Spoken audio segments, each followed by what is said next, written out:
The stagecoach lurched to a stop in front of the Bismarck Hotel, just as the afternoon sun turned the Dakota Territory dust into golden clouds.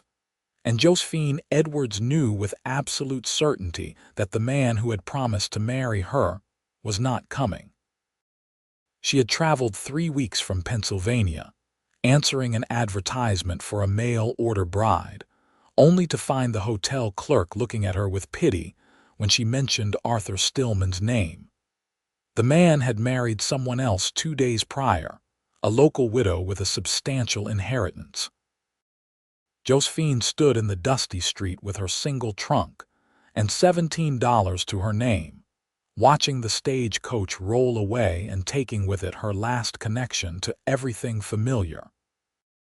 "You will need to settle your room bill by the end of the week," the clerk had said, not unkindly, but firmly enough that Josephine understood she had no time to waste on self-pity. She found work the next morning at Chen's Laundry on 3rd Street, a cramped building that smelled of lye soap and steam. Mrs. Chen, a small woman with iron-gray hair and hands as red and rough as raw beef, looked Josephine up and down with shrewd dark eyes. "You ever done laundry before?" "Yes, madam. I did all the washing for my family back home. 7 brothers and my father, all working in the coal mines. I know how to get out stains you would not believe possible." Mrs. Chen nodded. 6 days a week, 12 hours, $2.50 weekly. You start now." Josephine removed her traveling jacket and rolled up her sleeves. The work was back-breaking, standing over steaming tubs for hours, scrubbing collars and cuffs until her knuckles bled, wrestling heavy wet sheets through the wringer, ironing until her shoulders screamed. But she was grateful. The alternative was starvation or worse. Bismarck in 1882 was not kind to women alone. She found a room in a boarding house run by a widow named Mrs. Patterson, a narrow space under the eaves that leaked when it rained, but cost only $1 a week.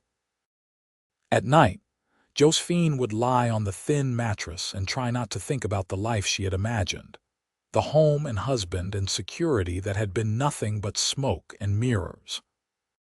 3 weeks into her new life, she was hanging laundry in the alley behind the shop when she heard the commotion in the street. Horses, many of them, and the jangle of spurs and saddles. She peered around the corner and saw a dozen cowboys riding past, trail dusty and tired-looking.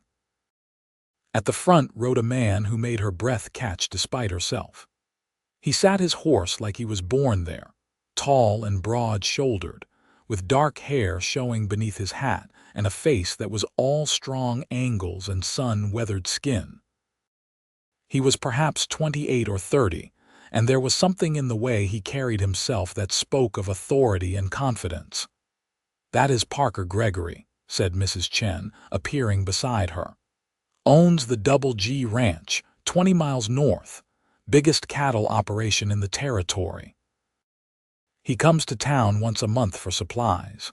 Josephine watched the riders disappear toward the general store. "He must be very successful." "Successful and alone," Mrs. Chen said with a knowing look. "His wife died 3 years ago. Fever, no children. All the mothers in town have been pushing their daughters at him ever since, but he is not interested. He just works that ranch like he is trying to outrun something." Josephine returned to her laundry, pushing thoughts of the handsome rancher from her mind. Men like that did not notice women like her, and she had learned her lesson about foolish dreams. But fate had different plans. The following Saturday, Josephine was sorting through a new batch of laundry when she came across a fine linen shirt with pearl buttons, badly stained with what looked like blood and dirt. Mrs. Chen frowned at it. "This came from Parker Gregory. He was in a scrape with some cattle rustlers last week. Said if we cannot get the stains out, he will just throw it away, but this is good quality fabric." Josephine examined the shirt carefully. "I can save it. It will take some work, but I can do it." She spent hours on that shirt, treating the stains with a mixture her mother had taught her, working the fabric gently but persistently, rinsing and treating and rinsing again. When she finally pressed it smooth with a hot iron, the shirt looked nearly new, only the faintest shadow remaining where the worst stains had been. When Parker Gregory came to collect his laundry the following week, Josephine was at the front counter.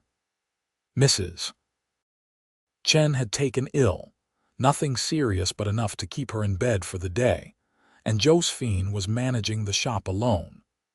She heard the door open and looked up to find the rancher standing there, hat in hand, his eyes a startling shade of blue-gray like a winter sky. "Good afternoon," she said, proud that her voice came out steady.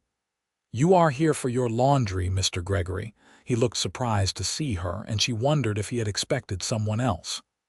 "Yes, madam. Is Mrs. Chen unwell? Just a cold. She will be fine in a day or two."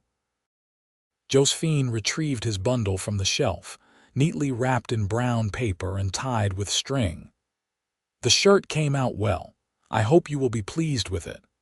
Parker unwrapped the package and pulled out the shirt, examining it with evident surprise. "I will be honest, I expected this to be ruined. How did you manage it?" "Patience and the right treatment," Josephine said. "It is good fabric. It deserved the effort to save it."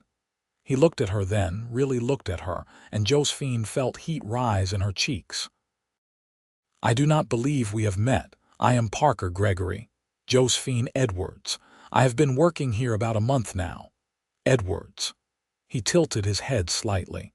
"Any relation to Arthur Stillman's intended bride? I heard she never showed up and he married Constance Wheeler instead."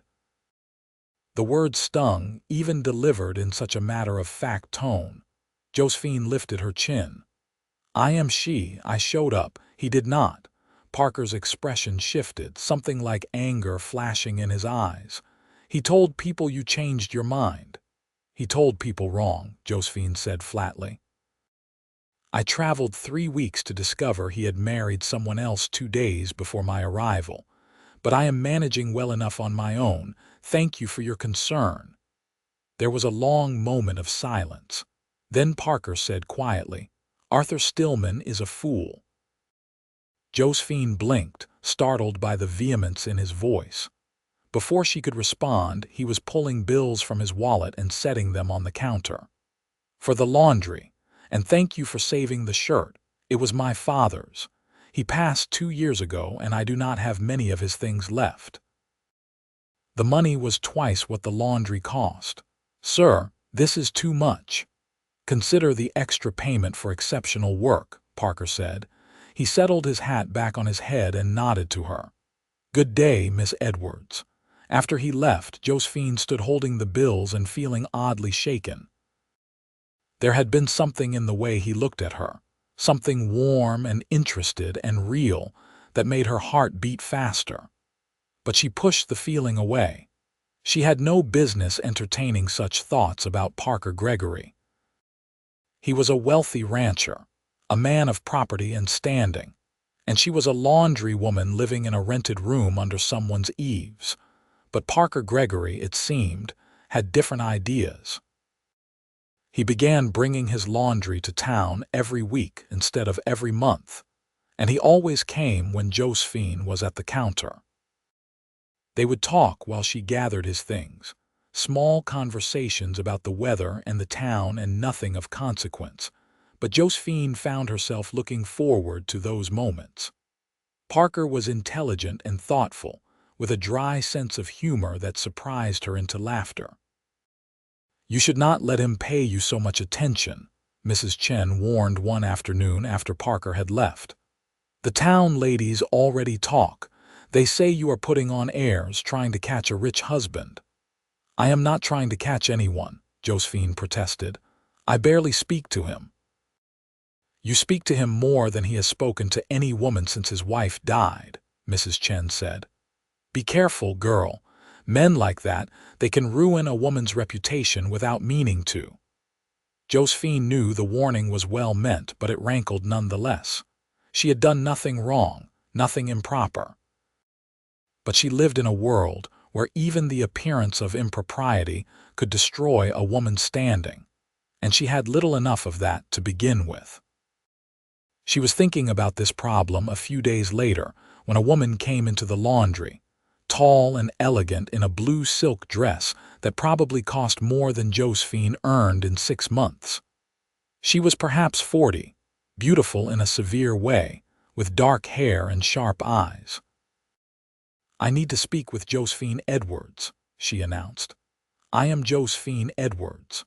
The woman looked her up and down with an expression that made Josephine feel about 2 inches tall. "I am Caroline Masters. My daughter is Eliza Masters, and I am here to tell you to stay away from Parker Gregory." Josephine's face burned, but she kept her voice level. "I work in a laundry, madam. Mr. Gregory brings his laundry here. I do not see how I can stay away from him." "Do not play coy with me, girl. Half the town has seen him mooning over you like a lovesick boy. My Eliza has been in love with Parker for years, and they would have been married by now if not for you showing up and turning his head with your sad story and your pathetic circumstances." The words struck like physical blows, but Josephine drew herself up straight. "I have encouraged nothing. I have behaved with complete propriety at all times. If Mr. Gregory has feelings for me, which I sincerely doubt, they are his to manage, not mine." Caroline's eyes narrowed. "You think you are clever, do you? A mail-order bride left at the altar working in a laundry. You are nothing. Parker Gregory needs a wife who can stand beside him in society, someone with breeding and connections, not some Pennsylvania coal miner's daughter playing Cinderella." "Then I suppose that is for Mr. Gregory to decide," Josephine said quietly. "Now, if you will excuse me, I have work to do." Caroline left in a swirl of expensive skirts, and Josephine returned to her laundry with shaking hands. The encounter had unsettled her deeply, not just because of the woman's rudeness, but because it had forced her to confront what she had been trying to ignore for weeks now. She had feelings for Parker Gregory, feelings that grew stronger every time she saw him, every time he smiled at her or asked about her day or looked at her with those winter sky eyes. And that was dangerous for someone in her position. She was still thinking about this that evening when there was a knock on her boarding house door. Mrs. Patterson called up the stairs. "Josephine, you have a visitor." She came down to find Parker Gregory standing in the parlor, hat in hand, looking decidedly uncomfortable surrounded by Mrs. Patterson's lace doilies and porcelain figurines. "Mr. Gregory," Josephine said, very aware that Mrs. Patterson was hovering in the doorway, pretending not to listen. "Is something wrong?" "I need to speak with you," Parker said. "Would you take a walk with me?" Properly chaperoned, of course, if Mrs. Patterson would be willing to accompany us at a discreet distance. Mrs. Patterson immediately grabbed her shawl. "I would be delighted." They walked through the evening streets, Mrs. Patterson trailing behind like a determined shadow. Parker was silent for several minutes, and Josephine finally said, "Did you need something laundered?" He laughed, a short, sharp sound. "No. I need to apologize. Caroline Masters came to see me this afternoon. She told me what she said to you, quite proud of herself for putting you in your place. I told her she had no right to speak to you that way, and that if anyone was going to make decisions about my life, it would be me." Josephine's heart was pounding. "You did not need to do that." "Yes, I did," Parker said firmly. He stopped walking and turned to face her. "Miss Edwards, Josephine, I am not a man who does things by half measures. When I know what I want, I go after it directly. And I know that I want to spend more time with you to know you better, to see if what I suspect might be between us is real." "What do you suspect?" Josephine whispered. "That you are the most interesting, genuine, courageous woman I have ever met," Parker said. "That I have been walking through life for 3 years feeling nothing, and then I saw you hanging laundry in an alley, and something woke up inside me." that I cannot stop thinking about you no matter how hard I try." Josephine felt tears prick her eyes. "Mr. Gregory, Parker, please." "Parker," she took a breath. "I am a woman with no family, no prospects, no standing in society. People already talk about me, about us, and it has only been a few weeks. If we were to court properly, the talk would be worse. It could damage your reputation." "I do not give a damn about my reputation," Parker said flatly. "I care about being happy, about building a life with someone who matters. Josephine, my first marriage was arranged by our families. Margaret was a good woman and I cared for her, but we were more friends than anything else. I do not want that again. I want something real. I want someone I choose for myself, someone who chose me, not my ranch or my money." "I would be choosing you," Josephine said softly, "if I said yes. I would be choosing the man who remembered his father's shirt, who treats the laundry woman with respect, who rides 20 miles once a week just to have a 10-minute conversation." Parker's face transformed with a smile that made him look years younger. "Is that a yes?" "That is a request for time," Josephine said carefully. "I cannot court you properly while working at the laundry. People will say I am using my position to trap you. But I cannot stop working without starving, so I need to think about what is possible." "Come work at the ranch," Parker said immediately. "I need a housekeeper. The position pays $15 a month plus room and board. My foreman's wife serves as cook and she can chaperone you. It would all be completely proper, and you could see what life on the ranch is like before making any decisions about us." It was a generous offer, almost too generous. Josephine studied his face in the gathering twilight. "Why are you doing this?" "Because I am 30 years old," Parker said quietly. "Because I spent 3 years believing I would never feel anything again, and then you walked into my life and proved me wrong. Because I think you might be the best thing that ever happened to me, and I am not fool enough to let you slip away without fighting for you. Because you deserve better than scrubbing other people's laundry until your hands bleed." The last words were spoken with such fierce emotion that Josephine felt her resistance crumbling. "I need to give Mrs. Chen notice. She has been good to me." "Give her 2 weeks," Parker said. "I will wait. I will wait as long as you need." Josephine gave her notice the next day, and Mrs. Chen accepted it with surprising grace. "I knew you would not be here long," she said. "You are meant for better things. Parker Gregory is a good man. He will treat you well." The 2 weeks passed in a blur of work and preparation. Josephine purchased some practical clothing suitable for a ranch, using money she had carefully saved. Mrs. Patterson helped her pack her trunk and offered advice about dealing with cowboys, most of it well-meaning but comically outdated. On her last night in town, Josephine walked through the streets of Bismarck, looking at the buildings that had become familiar. She had been here less than 2 months, but it felt like a lifetime. She had arrived as a rejected bride, desperate and alone, and she was leaving as a woman with prospects and hope. Parker came for her at dawn, driving a wagon to carry her trunk. He helped her up onto the seat beside him, his hands warm and steady on her waist, and they rode out of town as the sun painted the Dakota Prairie gold and pink.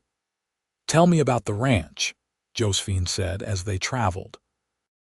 Parker's face lit up in a way she had not seen before, and he talked for miles about the land and the cattle, the horses and the men who worked for him, the house his father had built stone by stone. "It is not fancy," he said, "not like the houses in town, but it is solid and it is home." The Double G Ranch exceeded every expectation Josephine had formed. The house was a sprawling structure of native stone and timber, set in a valley with a creek running through it. Cattle dotted the hills like moving clouds, and the mountains rose blue and misty in the distance. It was beautiful in a wild, untamed way that made her chest ache, Parker helped her down from the wagon, and a middle-aged woman came out of the house, wiping her hands on her apron. "You must be Miss Edwards. I am Susan Miller, the cook. My husband Thomas is the foreman. We are so pleased to have another woman on the place." Susan showed Josephine to her room, a comfortable space on the ground floor with a window overlooking the creek. "Mr. Gregory's room is upstairs," Susan said pointedly. "Everything proper and respectable. Now, let me show you around the house." The house was indeed solid, built to last generations. The furniture was simple but well made, the floors were polished wood, and windows let in floods of light.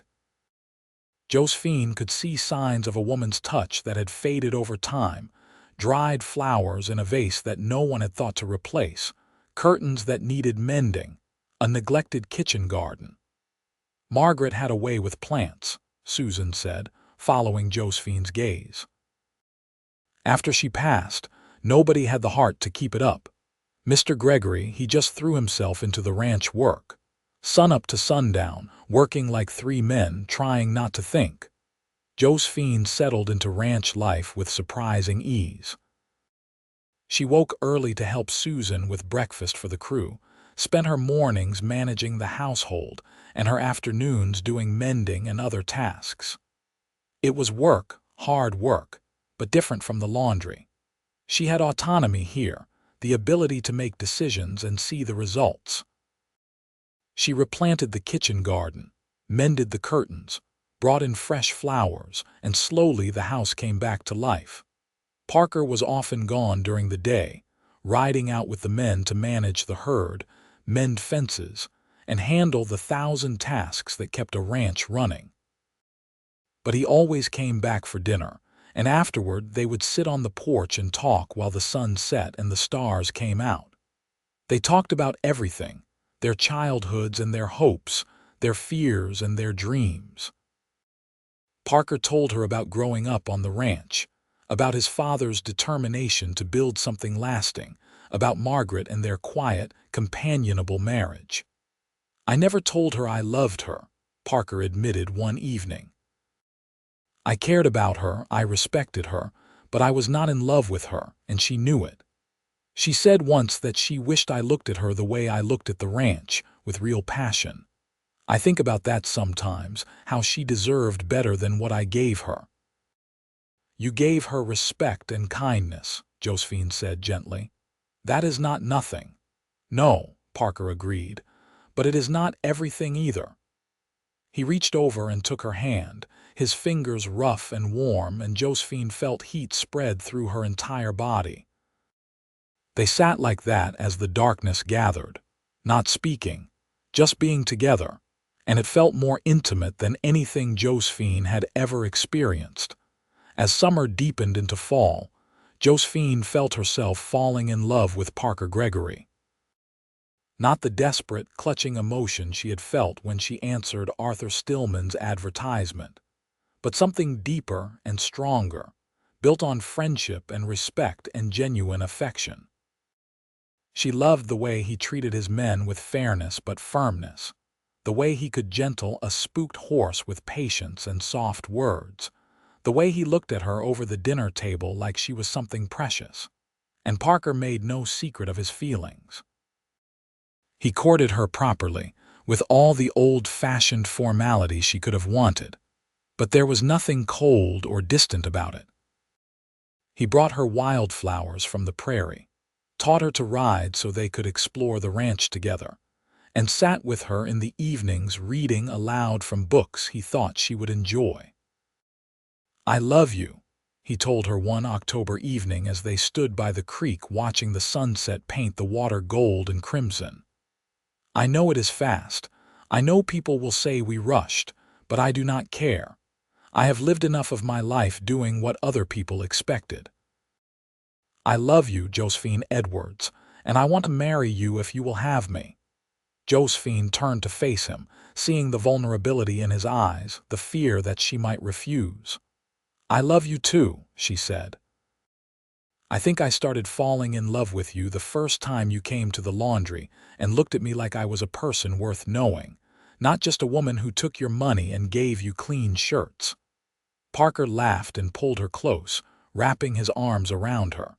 "So, is that a yes?" "That is absolutely a yes," Josephine said.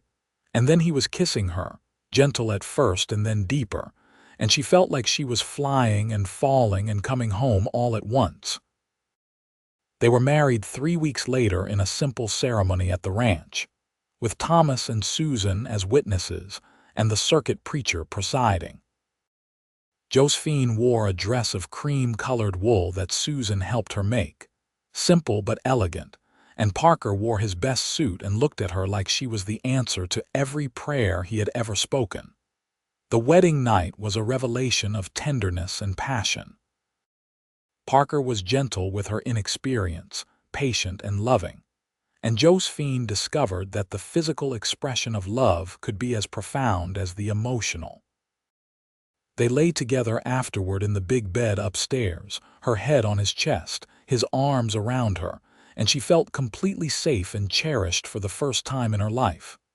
"Are you happy?" Parker asked, his voice rumbling under her ear. "Happier than I knew was possible," Josephine said truthfully. "I keep thinking about how different my life would be if Arthur Stillman had kept his word. I would have married him, and I would never have known you, never have come to the ranch, never have felt like this." "I know what you mean," Parker said. "I spent 3 years being angry at God for taking Margaret, for leaving me alone. But if she had lived, I would never have fallen in love with you. I do not know what that means, how to reconcile being grateful for something that came out of grief." "It means we honor what came before while embracing what is now," Josephine said. "Margaret was part of your life and she helped make you who you are, but I am your future and you are mine." Parker tightened his arms around her. "You are wise beyond your years, Mrs. Gregory." "Mrs. Gregory," Josephine repeated, testing out the name. "I like the sound of that." The first months of their marriage were blissfully happy. Josephine threw herself into ranch life, learning everything she could. She helped Susan with the massive task of feeding the crew, learned to keep the ranch accounts, and even learned to rope and ride well enough to help move cattle when needed. The cowboys respected her because Parker respected her, and because she worked as hard as any of them. Not everyone was pleased about the marriage. Caroline Masters made her displeasure known throughout Bismarck, telling anyone who would listen that Parker had married beneath himself, that the former mail-order bride had trapped him with manipulation and tears. Eliza Masters, the daughter, apparently took to her bed for a week when she heard the news. "Let them talk," Parker said when Josephine worried about it. "Caroline has been trying to marry Eliza off to me for years, and I have never given her the slightest encouragement. Eliza is a nice enough girl, but she is spoiled and silly, and she would have been miserable on a ranch. She wants a husband who will dress up and take her to parties, not someone who comes home covered in dust and manure." Winter came hard and early that year, with snow piling up in drifts taller than a man and temperatures dropping so low that water froze in the pipes. Josephine learned the brutal reality of ranch life in winter, the constant battle to keep the cattle fed and watered, the worry that a storm might trap someone out on the range, the bone-deep exhaustion that came from fighting the cold day after day. But there was beauty in it too. The snow turned the prairie into a wonderland of white and silver, and the house felt even cozier when the wind howled outside. Josephine and Parker would spend the long evenings by the fire, reading or talking or simply sitting together, and she felt content in a way she had never imagined possible. In February, she realized she was pregnant. She had suspected for a few weeks, but when Susan confirmed her suspicion with knowing looks and practical questions, Josephine felt a mixture of joy and terror. She told Parker that evening after dinner when they were alone in their room. "I am going to have a baby," she said simply. Parker went very still. Then he crossed the room in 3 strides and pulled her into his arms, holding her so tightly she could barely breathe. "Are you sure?" "As sure as I can be. Susan says all the signs are there. The baby should come in late August or early September." Parker released her just enough to look at her face, and she saw tears in his eyes. "I never thought I would be a father. Margaret and I tried for 5 years with no success. I thought perhaps I could not have children." "Well, you can," Josephine said with a shaky laugh. "Are you happy about it?" "Happy does not begin to cover it," Parker said fiercely. "You have given me everything, Josephine. A reason to live beyond just keeping the ranch running, a home that feels like a home again, and now a child. I do not know what I did to deserve you, but I will spend the rest of my life trying to be worthy of this gift." The pregnancy progressed smoothly, and Josephine bloomed with it. Susan fussed over her like a mother hen, insisting she rest more and work less, and Parker became almost comically protective, worrying about every twinge and ache. The cowboys tipped their hats extra respectfully when they saw her, and Thomas built a cradle in the barn workshop, sanding it until it was smooth as silk. In late August, on a hot afternoon when the cicadas sang in the trees and the air hung heavy and still, Josephine's labor began. Susan sent for the doctor in Bismarck, but the baby was not inclined to wait. After 12 hours of hard labor, with Parker pacing holes in the floor downstairs, and Susan coaching her through each contraction, Josephine delivered a healthy baby boy with strong lungs and a full head of dark hair. "You have a son," Susan announced, carrying the wrapped bundle downstairs to where Parker was wearing out the floorboards. "A big, healthy boy." Parker took the stairs 3 at a time. Josephine was propped up against the pillows, exhausted but radiant, and she smiled when he burst into the room. "Come meet your son." Parker approached the bed like he was approaching something holy.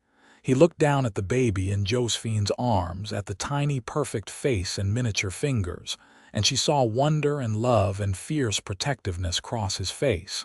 "He is perfect. What should we name him?" Josephine asked. "I was thinking James," Parker said. "After your father, James Gregory." Josephine felt tears slip down her cheeks. She had not seen her father since leaving Pennsylvania, had not even been able to write to him because he could not read. He would have been honored. "James it is." The doctor arrived an hour later to check on them both, pronounced everyone healthy, and departed with a knowing smile. "You have done well, Mrs. Gregory. First babies are often difficult, but you came through beautifully." Life with a newborn was exhausting and wonderful in equal measure. James was a good baby, healthy and strong, but he still woke multiple times a night and needed constant attention during the day. Josephine was grateful for Susan's help and experience, and for Parker's willingness to walk the floor with a crying baby at 2 in the morning so she could get a few hours of sleep. Parker was a devoted father, completely enamored with his son. He would sit for hours just watching James sleep, or carry him around the ranch, pointing out cattle and horses and explaining ranch operations to an infant who could not possibly understand. The cowboys thought it was hilarious and wonderful in equal measure. Their tough, hard-working boss turned into a doting father. As James grew from infant to toddler, Josephine settled fully into her role as ranch wife and mother. She managed the household with confidence, worked alongside Parker on ranch decisions, and became known throughout the territory as someone smart and capable. When neighbors had questions about accounting or contracts, they came to Josephine. When there were disputes to be mediated, people trusted her fairness. The ranch prospered under their joint management. Parker focused on the cattle and land, while Josephine handled the business side, and together They built the Double G into one of the most successful operations in the Dakota Territory. They paid their men fairly, treated them with respect, and earned loyalty in return. When James was 2, Josephine became pregnant again. This time, she knew what to expect, and the pregnancy seemed easier despite chasing after an active toddler. In the spring of 1886, she delivered a daughter they named Ruth Margaret, after Parker's mother and his first wife. Margaret would have liked this, Parker said, holding his newborn daughter while James tried to climb up his leg to see the baby. She would have wanted to be remembered, to be part of this family even though she is gone. Josephine felt a rush of love for this man who honored his past while fully embracing his present. She is part of this family. She helped shape you into the man you are, the man I love. And now she is part of Ruth too, in name and memory. Life fell into a comfortable rhythm over the next few years. James grew into a sturdy, adventurous boy who wanted to do everything his father did, while Ruth was quieter, more observant, with her father's blue-gray eyes and her mother's thoughtful nature. The children brought laughter and chaos to the ranch house, and Josephine sometimes had to pinch herself to believe this was really her life.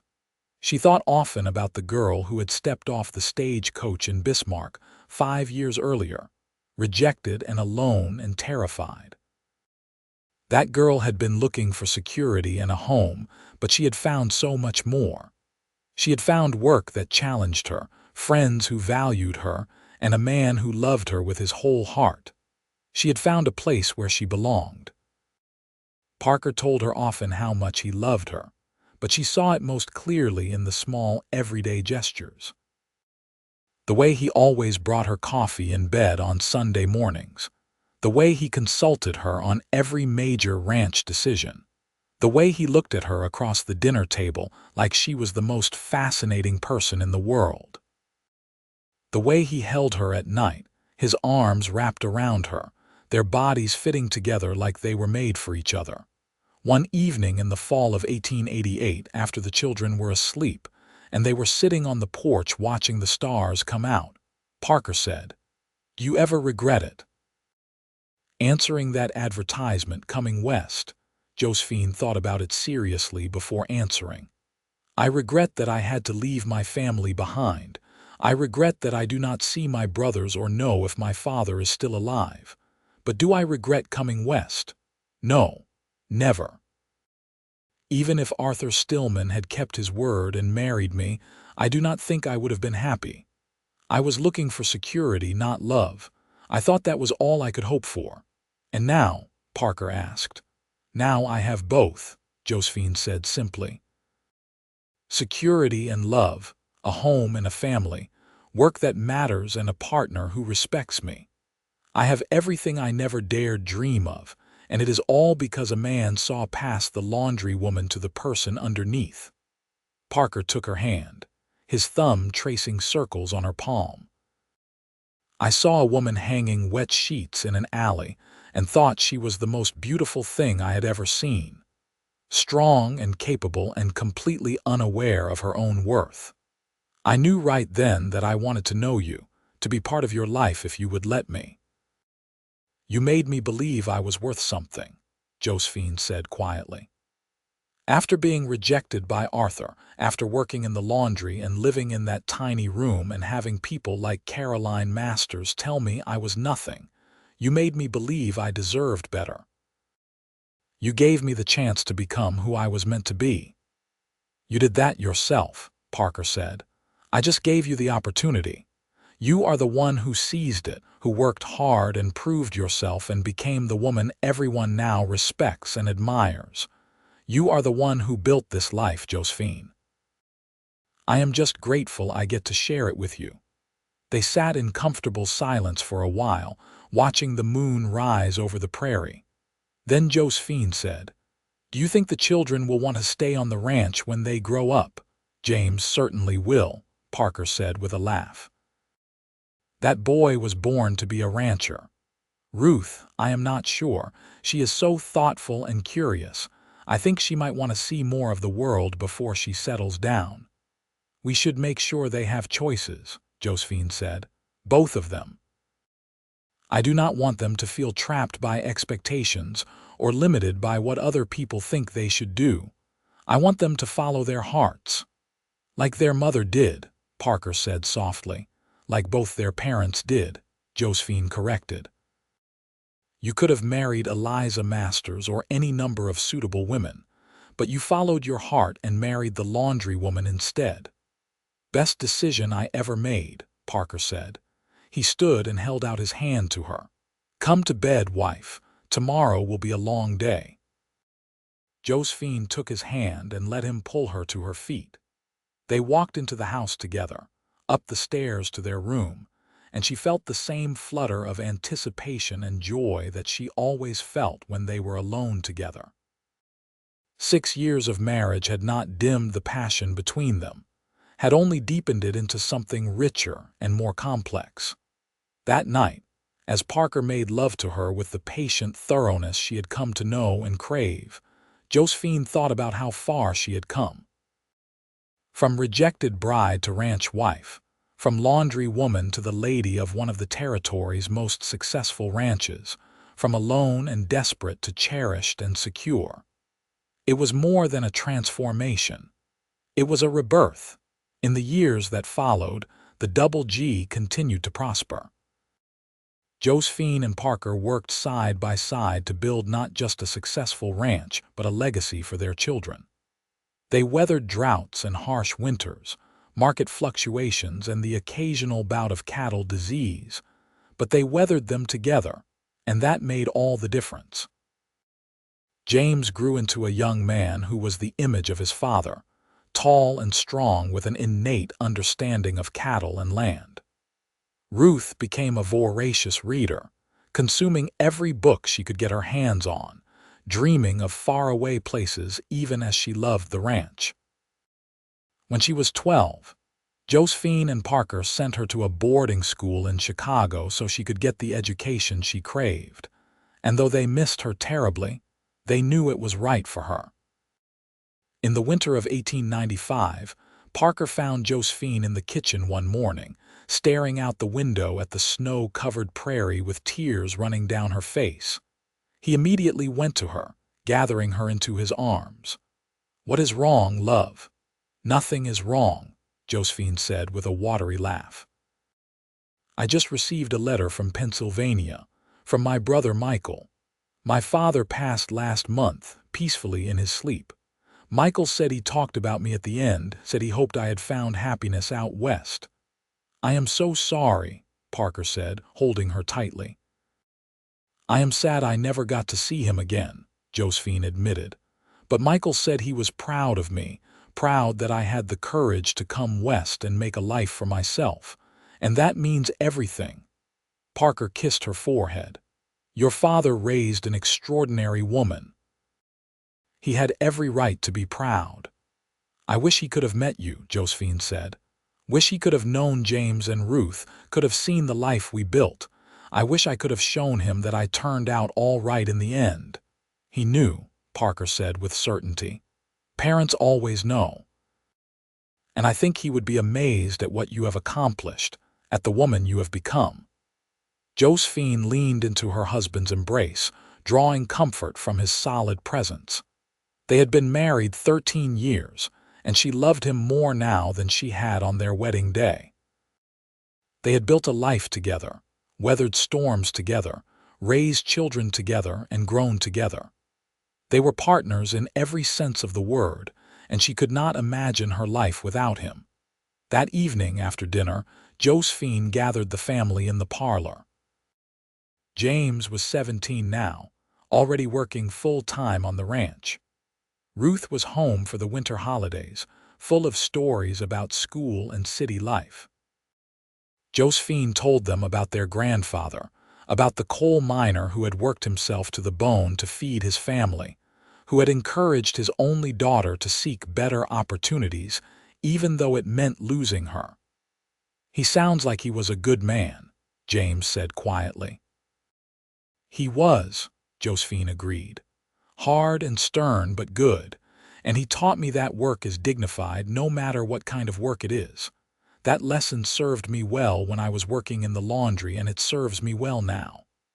"Tell us about the laundry," Ruth said. She had heard the story before, but she never tired of it. "Tell us how you and Papa met." So Josephine told them again, about stepping off the stagecoach into rejection and disappointment, about finding work at the laundry and scrubbing stains until her hands bled, about the day a handsome rancher brought in a blood-stained shirt and looked at her like she mattered. Parker added his perspective, about seeing her in the alley and feeling something stir in his chest, about finding excuses to go to town every week just to talk to her, about realizing he had fallen in love with a woman he barely knew but desperately wanted to know better. "It is a good story," James said when they finished, "but I like the middle and ending better than the beginning." "So do I," Josephine said, reaching for Parker's hand. "The beginning was hard, but it taught me what I was capable of, and it brought me here to this family and this life. I would not change it, not a single moment, because it all led to this." As the years continued to pass, Josephine watched her children grow into adults who made her proud. James married a neighboring rancher's daughter, a practical, hard-working woman named Sarah who fit perfectly into ranch life. They built a house on the eastern section of the Double G property and began raising their own family, 3 boys in quick succession who were as wild and adventurous as their father had been. Ruth surprised them all by coming home from school engaged to a lawyer from Chicago, a kind, intelligent man named David who treated her like she hung the moon. They married in a simple ceremony at the ranch, with half the territory in attendance, and settled in Chicago where Ruth could pursue her love of books by working in a library. "Are you disappointed that she did not stay?" Parker asked Josephine one evening after Ruth and David had left to return to their city life. "No," Josephine said honestly. "I am proud that she had the courage to choose her own path, even though it meant leaving the ranch. That is what we wanted for both of them, remember, the freedom to choose." "You are a wise woman, Josephine Gregory," Parker said, pulling her close. "I learned from the best," Josephine said, kissing him. They were in their 50s now, their hair graying and their bodies showing the wear of decades of hard work. But Josephine still felt a thrill when Parker touched her, still caught her breath when he smiled at her across a room. Age had deepened their love, seasoned it like good wood, made it stronger and more resilient. On their 20th wedding anniversary, Parker took Josephine back to Bismarck for the first time in years. They stayed at the hotel where she had learned of Arthur Stillman's betrayal, walked past the building that had housed the laundry, visited the boarding house where she had rented that tiny room under the eaves. "It all looks so much smaller than I remember," Josephine said, staring at the laundry building. "You were smaller then," Parker said, "not physically but in here." He touched her chest over her heart. "You did not know what you were capable of yet. Now you do." They had dinner at the town's finest restaurant, where the owner made a fuss over them, and people stopped by their table to pay their respects.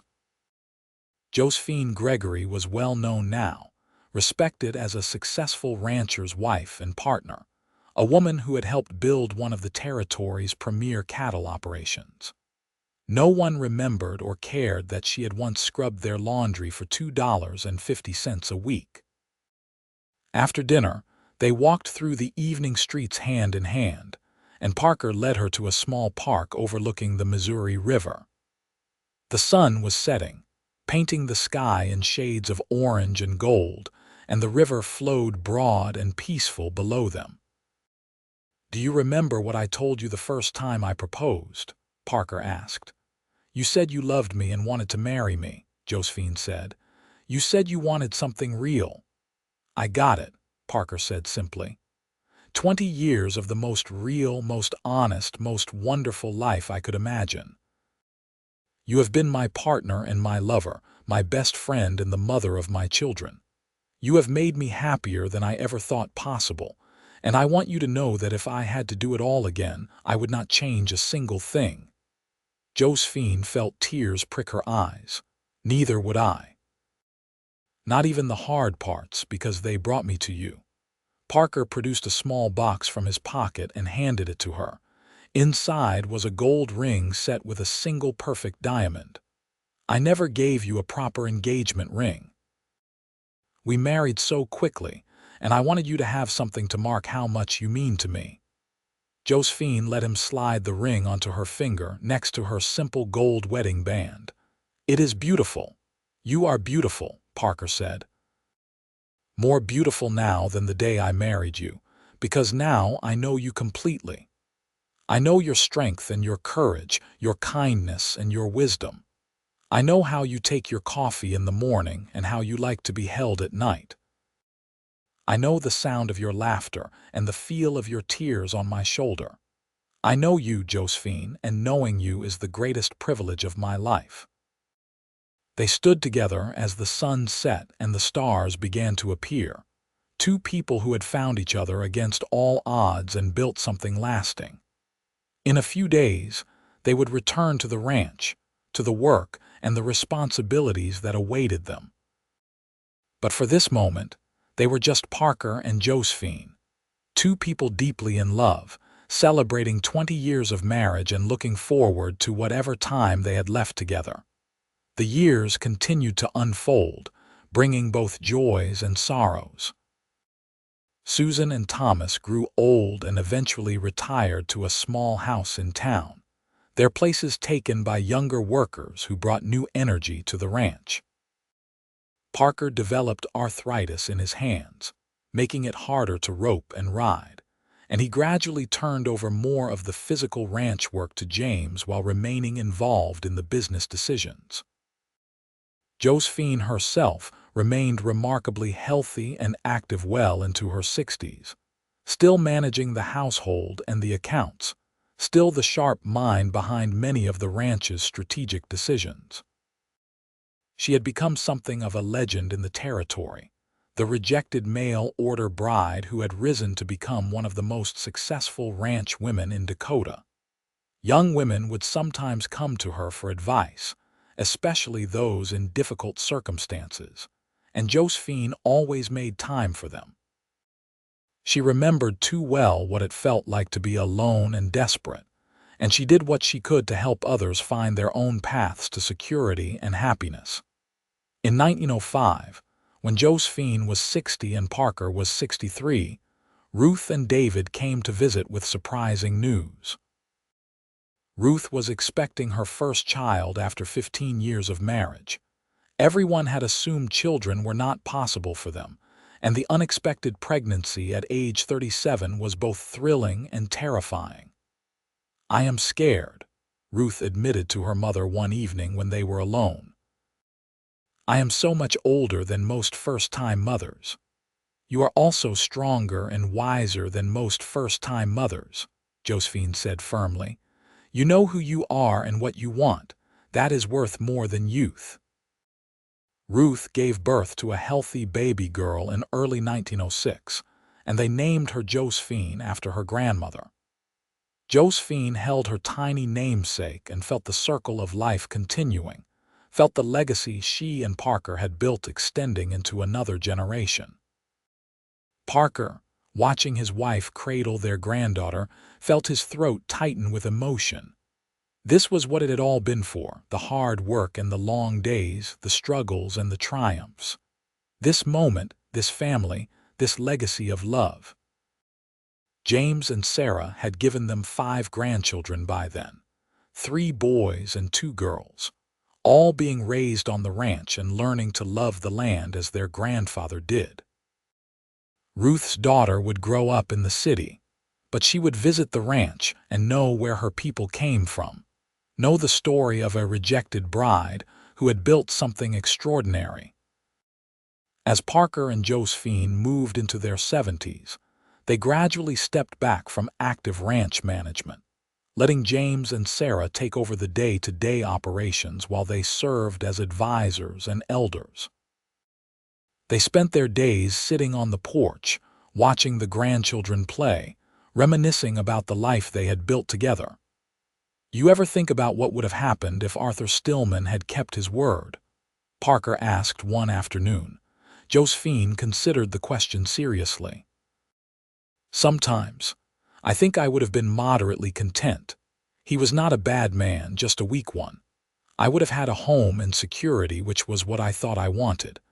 But I would never have known real love, never have known what it felt like to be truly cherished. I would never have known you." "And that would have been a tragedy," Parker said softly. "The real tragedy would have been if you had married Eliza Masters," Josephine said with a smile. "That poor girl would have been miserable on a ranch, and you would have been bored senseless with her." "Very true," Parker agreed. "I would have spent my life wishing for something more, never knowing what I was missing. Instead, I got everything I needed. I got you." They sat in comfortable silence, holding hands and watching the sun move across the sky. They had been married nearly 40 years, and Josephine still felt the same flutter in her chest when Parker looked at her with love in his eyes. They were old now, their bodies worn and their time together growing shorter, but the love between them was as strong as ever. In the spring of 1912, Parker suffered a stroke that left him weakened and partially paralyzed on his left side. Josephine nursed him with the same fierce determination she had brought to everything else in her life, helping him regain some mobility and function. He would never be the same, would never ride the range again or rope a steer, but he was alive and his mind was sharp, and that was enough. "I am sorry," he told her one afternoon as she helped him walk from the bed to the chair by the window. "Sorry you have to take care of an invalid." "You are not an invalid," Josephine said firmly. "You are my husband and I love you. I would do anything for you just as you would do anything for me. We are partners, Parker. In sickness and in health, remember?" "I remember," Parker said, his speech slightly slurred but his meaning clear. "Best vows I ever spoke." They settled into a new routine, adjusted to Parker's limitations and found joy in the small things. Reading together in the evenings, watching the grandchildren grow, sitting on the porch and remembering the life they had lived. Josephine would sometimes look at this man she had loved for 4 decades and marvel at how lucky she had been. How a chance encounter in a laundry had changed everything. In the fall of 1916, as the world was consumed by a terrible war across the ocean and America teetered on the edge of involvement, Parker Gregory died peacefully in his sleep at the age of 74. Josephine woke to find him gone, his face peaceful, one hand still resting on hers where she had fallen asleep holding it. The funeral was enormous, with people coming from hundreds of miles away to pay their respects to a man who had been respected and admired throughout the territory. But for Josephine, the loss was personal and devastating. Parker had been her partner for 34 years, her best friend and her great love, and the world felt empty without him. James and Sarah urged her to move in with them, to let them take care of her, but Josephine refused. "This is my home," she said firmly. "Your father and I built it together, and I will stay here as long as I am able." She lived another 8 years, remaining sharp and active despite her advanced age. She continued to advise on ranch decisions, spent time with her ever-growing brood of grandchildren and great-grandchildren, and wrote long letters to Ruth in Chicago, full of memories and wisdom and love. In the evenings, she would sit on the porch in the rocking chair Parker had made for her 40th birthday and watch the sun set over the prairie. She would think about the girl who had stepped off the stagecoach in Bismarck so many years ago, rejected and afraid but determined to survive. She would think about the man who had seen past the laundry woman to the person underneath, who had given her the chance to become who she was meant to be. And she would feel grateful for every moment, every joy and every sorrow, because it had all been part of a life well lived. Josephine Edwards Gregory died in her sleep in June of 1924 at the age of 79. She was buried next to Parker on a hill overlooking the ranch, with a simple stone that read "Beloved Wife, Mother, Grandmother, and Partner." At the funeral, James spoke about his mother's courage and strength, about how she had come to Dakota Territory with nothing and built an empire through sheer determination and hard work. Ruth read from her mother's letters, sharing the wisdom and love Josephine had poured onto the page. And the grandchildren and great-grandchildren listened, learning about the extraordinary woman who had been the foundation of their family. The Double G Ranch continued for generations, passed down from James to his son to his grandson, a testament to what Parker and Josephine had built together. And every generation heard the story of how it all began, how a rejected bride became the lady of one of Dakota's greatest ranches, how love had triumphed over rejection and loss, how courage and determination had transformed a life. In the town of Bismarck, the building that had once housed Chen's laundry was long gone, replaced by more modern structures. But older residents remembered the place, remembered the young woman with the tireless hands and the quiet dignity who had scrubbed their clothes and shirts. They remembered when Parker Gregory had started coming to town every week instead of every month, remembered the whispers and speculation. And they remembered the wedding, simple but joyful, that had joined the rejected bride to the grieving rancher. It had seemed like an unlikely match at the time. But those who knew them best understood that Parker and Josephine Gregory had been perfectly matched, two people who had found in each other exactly what they needed. They had built something lasting, not just a successful ranch, but a family and a legacy of love that would endure for generations. And it had all started with a blood-stained shirt, a woman with skilled hands and a patient heart, and a man who had been wise enough to see that the most valuable things in life often come in unexpected packages. Josephine had been rejected by one man only to be cherished by another, had worked in a laundry only to become the lady of a great ranch, had traveled west expecting one life only to find something infinitely better.